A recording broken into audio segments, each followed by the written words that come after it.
Hello, I'm Matthew Jenner, Museum Curator at the University of Dundee and Coordinator of the Public Art Dundee project, and welcome to the latest in a series of virtual public art walks. And we're back in the city centre for a fourth outing. I think this will be the last one. We're going to be covering just some of the areas of the city centre that we didn't do last time. However, we are starting back at the McManus, where we started and finished our previous public art walk. And I just wanted to say that obviously I previously talked about the various statues around the McManus, but I didn't actually talk about the art that was actually on the building itself. There are lots of interesting pieces of decorative carving on the building. Let's see what we can see here. So various, just on these windows, you'll see various animal heads, for example. And then most notably, if we go right up to the top here, on the main tower, we have first of all some gargoyles, but also these figures of the muses, the figures from ancient Greek mythology that represent history, poetry, music, dance, and so on. And we think that they were carved by James Frank Redfern, who was a sculptor who worked regularly with George Gilbert Scott, the architect, and they would have been put in during the construction of the building from 1865 to 7. Right, now we're going to head this way.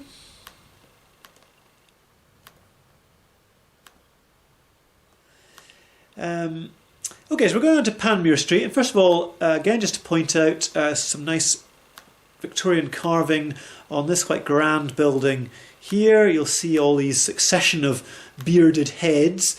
I don't know who these figures are. They're all different, probably representing Greek gods. Don't really know. I'm not actually sure who the architect for that building was, so if anyone knows, do tell me.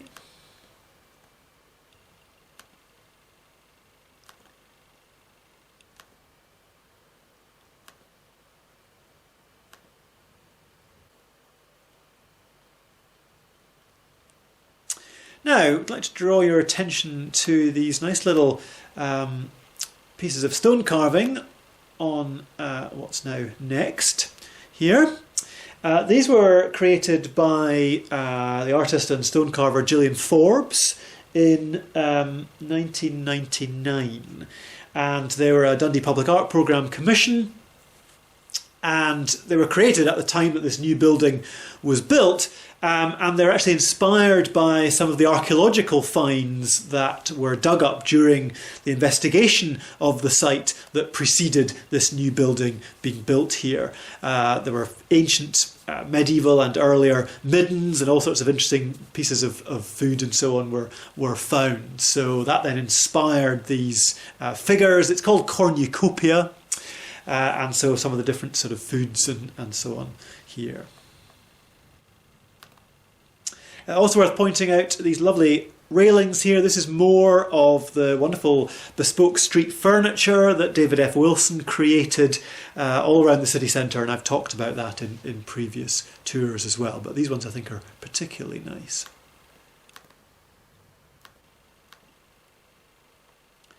More of it there as well. Also his nice flower baskets, as you can see here.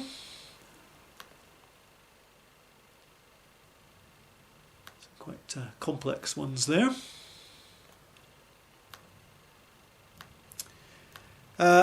Just quickly want to point out the Statue of Liberty that's on Effie's Diner here. No idea how long that's been there, certainly at least since the 1980s, but exactly where it came from, I'm not entirely sure.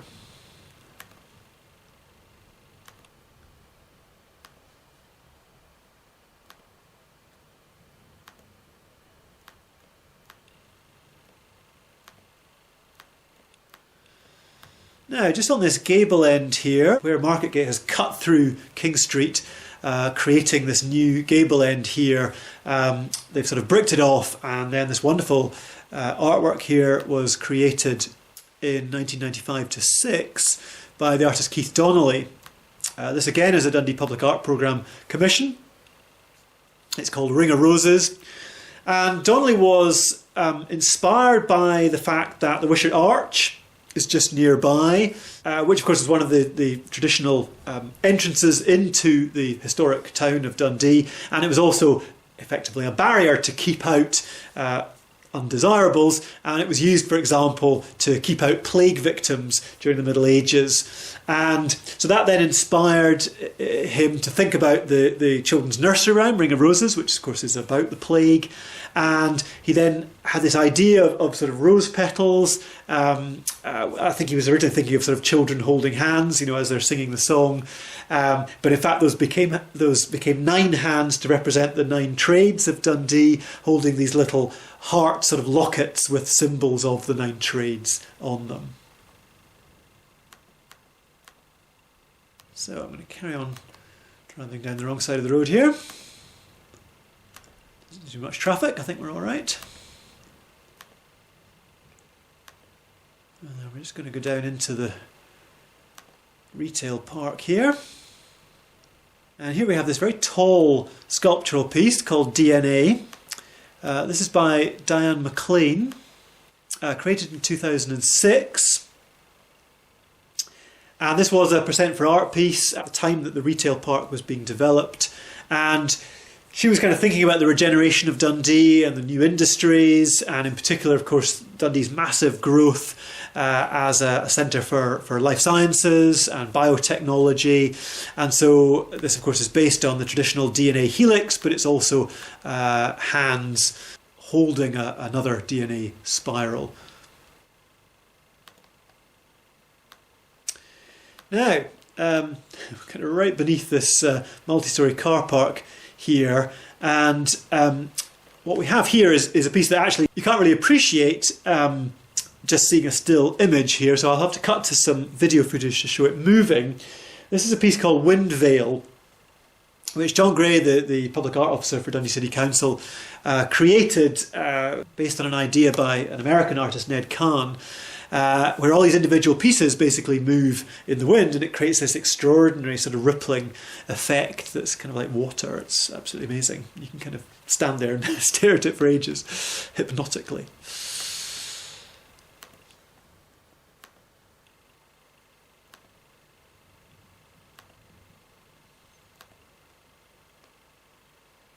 Here we have the old DP&L building, the Dundee Perth and Lundin Shipping Company. This has just recently been restored into flats.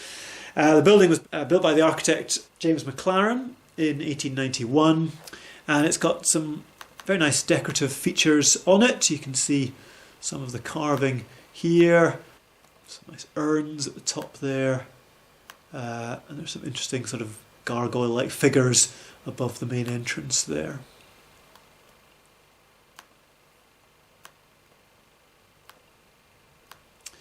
Now, I'm just going to briefly take you up Marianne Lane.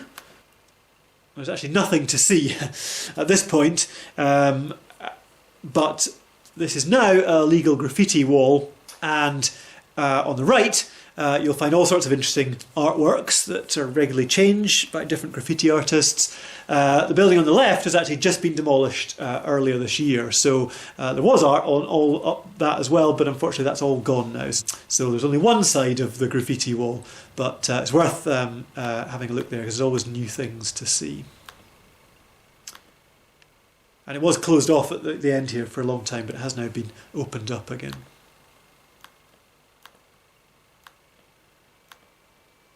A couple of other very significant buildings here. First of all, here we have the Customs House. Let's see if we can get a better view. Oh, there we go.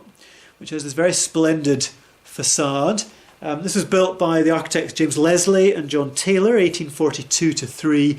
And it's quite difficult to see from down here, but it has this rather splendid tympanum here, which had got very worn over the years, but was actually restored in 1992 by Charles Anderson, Graciela Ainsworth and Martin Rayner, and now looks very splendid, apart from the fact that it's got this green mesh covering it, which is less than attractive. And then on the other side we have the Dundee Sailors' Home. Let's see if we can just jump over here,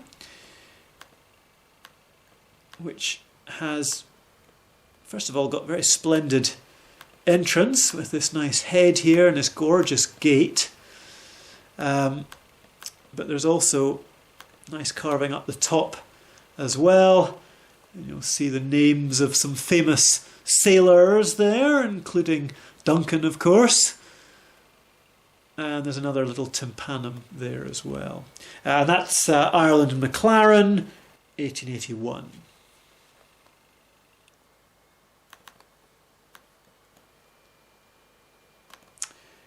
Now these flats just coming up on the left here have some interesting little sculptural pieces on them. I'll just zoom in, you'll see one of them there, and there's another one there. These were built in 2002, as it very helpfully tells us here, and the sculptures were designed by the architect, Peter Ingalls, with a designer called Neil Harris. Let's just go and look at the third one as well. And there they are, quite intriguing.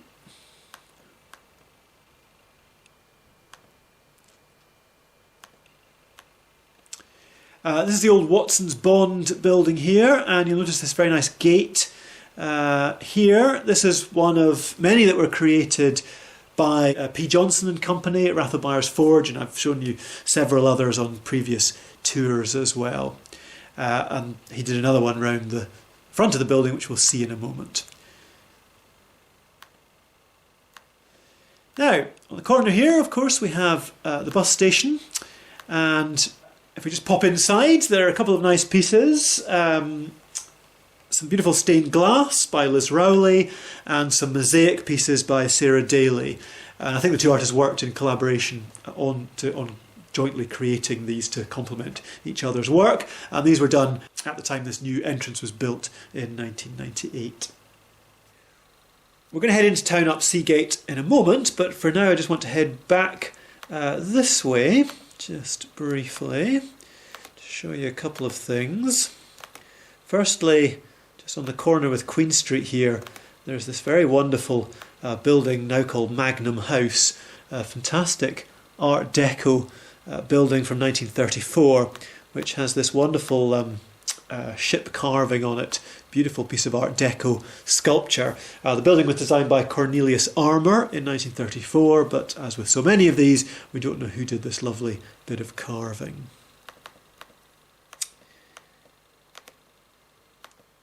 And then we just want to head up Sugarhouse Wynd. And so here we have a couple more of the open-close doors. This is from the initial city centre trail from 2017. So the one on the left is called Satchel Weirdo by the artist duo Thing Thing, which is Rachel Mulder and Simon Anton. And then the piece on the right, which doesn't have a title, is by Titus Scaphander. And then there's a quite nice decoration on the back of this brewery here. So just here on this pink door here is the third of the open-close doors on this street, which is by Indi Matharu. Unfortunately, this got vandalised fairly quickly, and it's now been sort of adapted by another street artist called Stook, who's kind of done an interesting sort of thing to link it to a new piece that he's created in this door here just last year. So it's kind of, in a way, he sort of adapted the first door in order to create a nice link to this new door that he's painted. But that's an entirely unofficial, that's not part of the Open Close project. So we're coming into Cowgate now. And here we have another of the lovely bespoke metal gates that were created by P. Johnson and Company. This one from 2005 into Baxter's Court. I assume it links to the rope making industry that used to be here. So we've been here before, but this time we're going to head down St Andrew Street, back down to Seagate. So just a little loop there. Here's the front of Watson's Bond, and again you'll see the nice gate by P. Johnson there.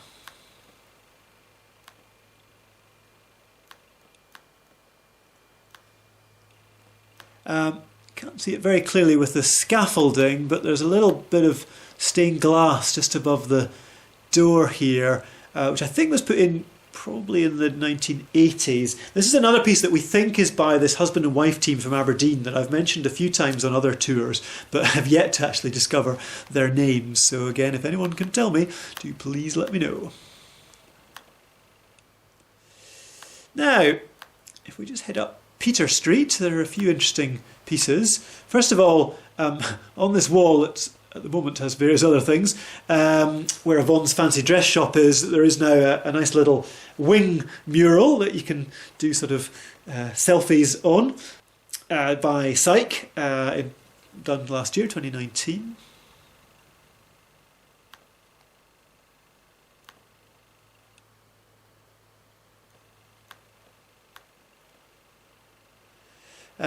Now, in this little doorway here, nothing to see at this point, but this is one of the doorways that's been repainted as part of the Open Close Dundee project, and there's a very striking mural by the street artist Stuck there, which was done in 2018, actually replacing an earlier one that he'd done the year before.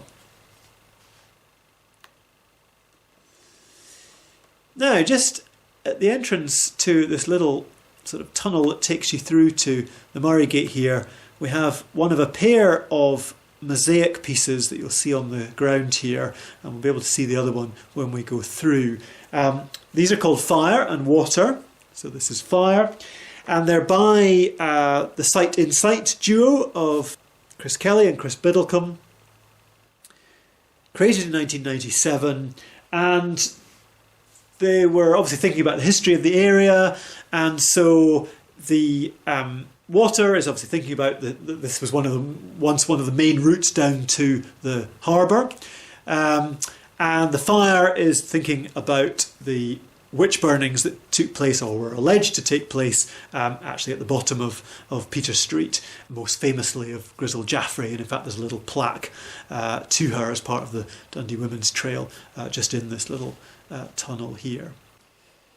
Right, and here we are out on Murray Gate, and you can see the other mural, the water one, here. So we're just going to head down Murray Gate. Worth pointing out more of David F. Wilson's street furniture. Murray Gate was in fact the first street where that was put in, so there's some benches there, there's the various bollards, and there's various other pieces as well, and that was 1994.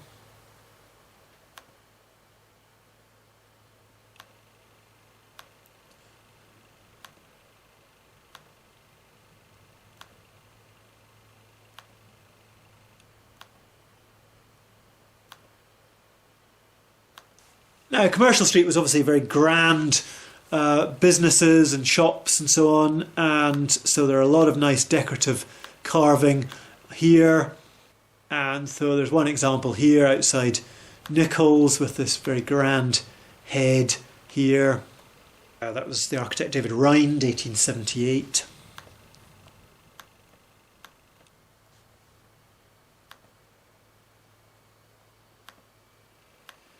And then in front of the Mercantile, which is now closed, we have this extraordinary set of eagle sculptures. It seems like these are a relatively recent addition.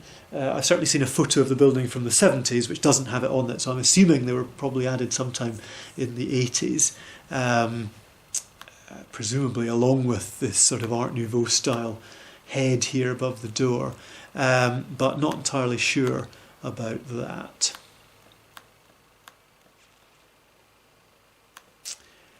And that's us back in front of the McManus where we started. So a relatively quick whiz round, but just to mop up a few of the things I hadn't managed to do on previous tours. So hope you found that interesting, and look out for another tour at some point in the future. Bye for now.